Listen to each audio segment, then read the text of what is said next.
我哋今日衝出課室嚟到濕地公園睇招潮蟹。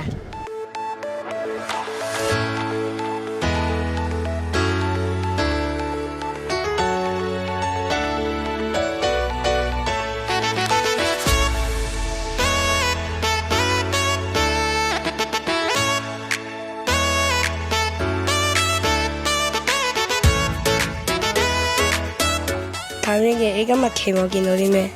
伍俊榮，我今日期待見到好多唔同嘅動物，同埋見到彈塗魚。喂，彈塗魚啊！彈塗魚，我叫彈塗魚啊！喺邊啊？嗰度啊，有一隻。我真係有啊！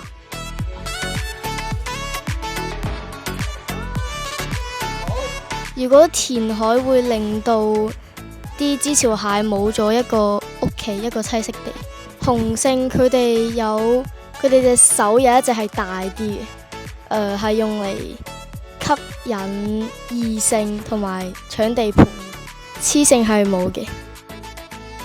大約有7-8隻喺度，然後佢嘅嘴係尖尖地嘅，差唔多係橙色咁樣。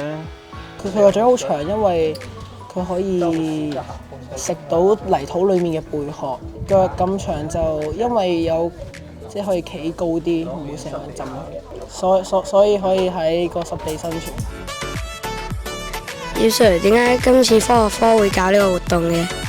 因為咧，其實我哋希望教生態嘅時候咧，帶同學仔咧嚟到戶外環境去睇一啲嘅生態知識啦。咁同埋咧，可持續發展呢個概念咧喺科入邊都好重要嘅。咁所以我哋咧希望帶同學仔嚟到呢個地方啦，去睇一睇一個真實環境入邊學嘅知識點樣喺呢一度呈現啦，同埋咧去將佢學咗一啲關於可持續發展嘅觀念咧，去擺翻落去日常生活嗰度。